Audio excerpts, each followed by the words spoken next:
حبيب الله لا إله إلا الله محمد رسول الله لا إله إلا الله محمد شیخ عبد القادر جیلانی رحمۃ اللہ علیہ، آپ کا اسم شریف عبد القادر ہے، کنیت ابو محمد۔ آپ کو محی الدین، محبوب سبحانی، غوث ثقلین اور غوث اعظم کے القابات سے بھی یاد کیا جاتا ہے۔ آپ والد کی طرف سے حسنی جبکہ والدہ کی طرف سے حسینی سید ہیں۔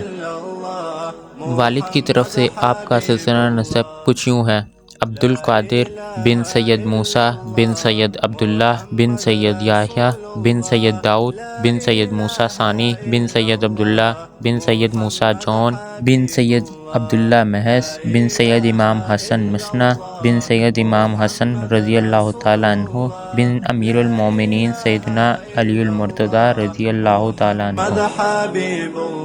جبکہ والدہ کی طرف سے آپ کا سلسلہ نسب یہ ہے: سید عبد القادر بن سیدہ امۃ الجبار بنت سید عبداللہ سومائی بن سید محمد بن سید جواد بن سید امام علی رضا بن سید امام موسیٰ کاظم بن سید امام جعفر صادق بن سید امام باقر بن سید امام زین العابدین بن سید امام حسین بن سید امام علی المرتضیٰ رضی اللہ تعالیٰ عنہ۔ آپ رحمۃ اللہ علیہ اولیاء اللہ کے ایک مقدس گھرانے کے چشم و چراغ ہیں۔ آپ کے خاندان کے سب افراد ولی اللہ ہیں، اسی وجہ سے آپ کا خاندان اشراف کا خاندان ہے۔ آپ کے والد سید موسیٰ جنگی دوست رحمۃ اللہ علیہ جیلان شریف کے اکابر مشاہیر میں سے تھے۔ آپ رحمۃ اللہ علیہ کی ولادت کی رات آپ رحمۃ اللہ علیہ کے والد نے دیکھا کہ حضور صلی اللہ علیہ وسلم گھر میں جلوہ افروز ہوئے ہیں اور فرمایا ہے: اے ابو صالح، اللہ نے تم کو ایسا فرزند عطا فرمایا ہے کہ جو اللہ عز و جل اور میرا محبوب ہے، اور اس کی اولیاء اللہ میں وہی شان ہوگی جو میری باقی انبیاء میں ہے۔ چنانچہ آپ رحمۃ اللہ علیہ یکم رمضان المبارک 470 ہجری میں صبح صادق کے وقت قصبہ جیلان میں پیدا ہوئے۔ جس رات آپ کی ولادت ہوئی اس رات جیلان شریف میں 1100 بچے پیدا ہوئے جو سب کے سب اللہ کے ولی بنے۔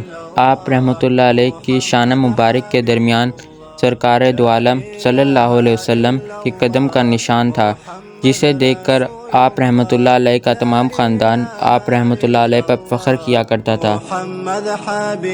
آپ رحمۃ اللہ علیہ رمضان المبارک میں دودھ نوش نہ فرماتے، حتیٰ کہ یہ بات تمام شہر میں مشہور ہو گئی کہ سیدوں کے گھر ایک بچہ پیدا ہوا ہے جو رمضان میں دن کے وقت دودھ نہیں پیتا۔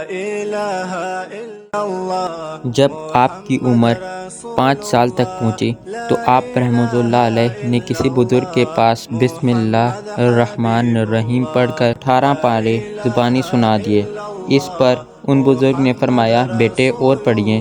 آپ نے جواباً کہا: بس مجھے اتنا ہی یاد ہے، کیونکہ میری ماں کو بھی اتنا ہی یاد تھا۔ آپ رحمۃ اللہ علیہ نے فرمایا: بچپن میں ایک دن مجھے جنگل میں جانے کا اتفاق ہوا اور میں ایک بیل کے پیچھے پیچھے چل رہا تھا کہ اچانک اس بیل نے میری طرف دیکھ کر کہا: اے عبد القادر، تم کو اس قسم کے کاموں کے لیے پیدا نہیں کیا گیا۔ یہ آواز سننے کے بعد میں اپنے گھر پہنچا اور اپنے گھر کی چھت پر چڑھ گیا تو دیکھا کہ میدان عرفات میں لوگ کھڑے ہیں۔ اس کے بعد میں نے اپنی والدہ ماجدہ کی خدمت میں حاضر ہو کر عرض کی: امی جان، مجھے راہ خدا کے لیے وقف فرما دیں اور مجھے بغداد جانے کی اجازت دے دیں تاکہ میں وہاں جا کر علم دین حاصل کروں۔ والدہ ماجدہ نے مجھ سے اس کا سبب دریافت کیا تو میں نے ان کو سارا ماجرا سنا دیا تو آپ کی مبارک آنکھوں میں آنسو آ گئے۔ وہ 80 دینار جو میرے والد ماجد کی وراثت تھے میرے پاس لے آئیں۔ اس میں سے 40 دینار میں نے لے لیے اور 40 دینار اپنے بھائی سید ابو احمد رحمۃ اللہ علیہ کے لیے بچا دیے۔ والدہ ماجدہ نے 40 دینار میری قمیض میں سی دیے اور مجھے بغداد جانے کی اجازت عنایت فرما دی۔ میری والدہ ماجدہ نے مجھے ہر حال میں راست گوئی اور سچائی کا راستہ اپنانے کو کہا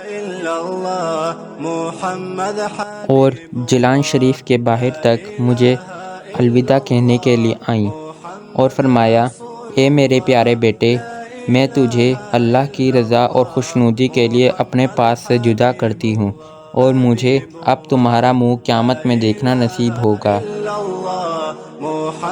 آپ رضی اللہ تعالیٰ عنہ فرماتے ہیں کہ جب علم دین حاصل کرنے کی غرض سے میں بغداد شریف سے قافلے کے ہمراہ روانہ ہوا تو جب قافلہ ہمدان سے آگے پہنچا تو 60 ڈاکوؤں نے قافلے پر اچانک حملہ کر دیا اور سارے قافلے کو لوٹ لیا۔